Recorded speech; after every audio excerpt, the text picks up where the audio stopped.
We see the story of Jesus going to the cross and everything seems to kind of be hand in hand. And then there's this one character that seems to interrupt the narrative. His name's Barabbas. We don't even know much about him except that he's a murderer, a leader of an insurrection, a rebel. And why he's even mentioned, sometimes I'm not so sure. It's like, what? This is about Jesus going to the cross. So in this moment, Pilate thinks, I hold the destinies of these two men in my hand. I know the Jews have a tradition that on a holy day, I will release one of the prisoners on death row. Pilate stands on this audacious stage, who now presents Jesus, Son of the living God, versus Barabbas, the thug and rebel. He says, all right, who do you want?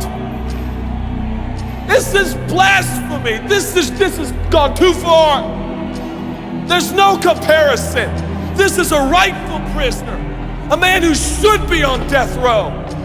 He's a rebel against Rome. He leads a rebellion. He murders people. He's a bad man. He's a thug and he's a crook. He deserves the chains and he deserves the crucifixion. Jesus, what has he done but heal, restore, deliver, set free, open blind eyes, open deaf ears, heal the lame and the leper? What has Jesus done? Who do you want? We want Barabbas.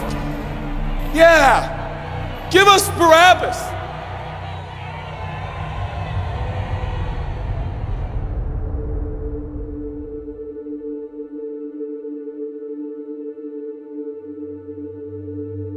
People say, give us Barabbas. The Roman soldiers come up and they put the key in and they unlock Barabbas from his chains and shackles. And he walks down the platform, welcomed by all of his thug friends. Yeah, the people love me. Yeah, that's right. I don't even know who this Jesus guy is, but all I know is my people love me. There seems to be no conscience in Barabbas. There's no record of him turning to Jesus and saying, I owe you everything now, for you have set me free. No, I don't see any of that in Barabbas. And God knew that.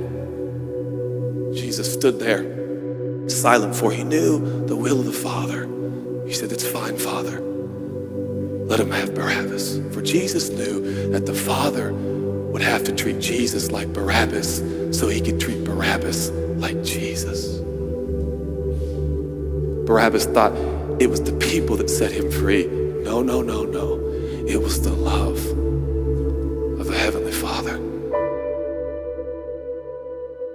When I look at the story, I realize who Barabbas really is. That's me. That's you. That's us. And I was reading this the other day, and I felt God speak to me. I love Barabbas. I love him. But God, he's a bad man. I love him. And I wanted him to go free. But didn't you know that he probably would have never acknowledged the free gift? Yeah, but I love Barabbas. For while we were still sinners, Christ died for us. God sent his son for Barabbas, even the one he knew would walk away from Jesus and his free gift and never come back. He loves them. And the nerve, the gall, and the audacity of believers to think, I got saved by grace, but now that I'm in this deep, dark place of bondage, I better work hard to get myself out. What? That's the opposite of the gospel. Are you bound? Are you held under the power of this temptation, this sin, the sexual urges? Do you feel like it's controlling you? What are you gonna do? I'm gonna shake myself free. Stop it! No, you won't.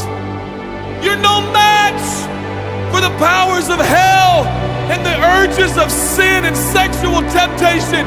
You will not overcome it, and you will never overcome it. You'll just be another statistic. There's no answer within yourself. Your own marriage, your own goodness, your own discipline, your own devotion will not save your marriage and will not save your kids. There's only one, and he's the one that took your place. He's the one that stood silently on the platform with Pilate and said, yes, let him have Barabbas. Take me. How many times have I stood on that platform with Pilate and Jesus, and I'm the Barabbas, and they start to take my chains off, and I say, no, no, I deserve this. I deserve the guilt. I deserve the shame. I deserve the consequence. I deserve it. Jesus seems to look at me and say, no, son, let me have it. Let me have your sin. Let me have your pain. No, God, I did it to myself. I deserve it. My marriage won't make it. This is what I deserve. I deserve divorce. I deserve poverty. I deserve sickness. I deserve it all. No!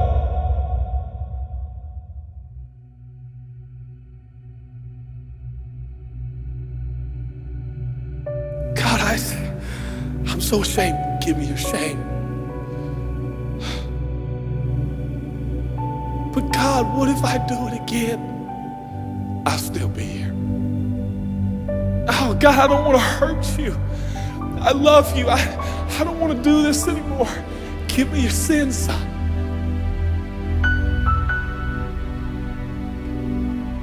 This is all we got. It's all I got. It's all you got. We can play games. We can play church games.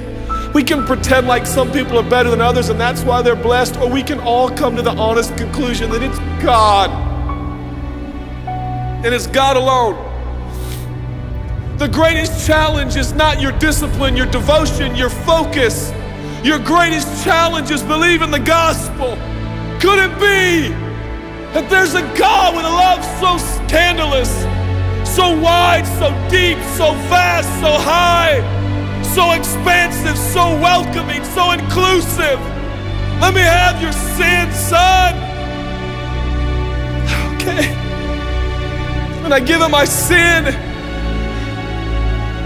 And I stand in this empty space of forgiveness and acceptance while Jesus walks off to the cross that I deserve.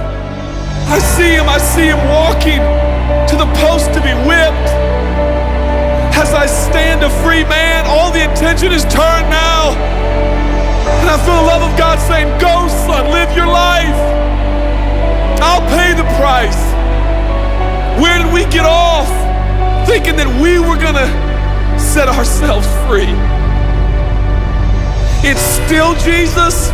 It'll always be Jesus. It'll never stop being the power of Jesus. If his blood is sufficient for your salvation, his blood is sufficient to sustain you through every challenge and every sin and every temptation. Jesus is enough.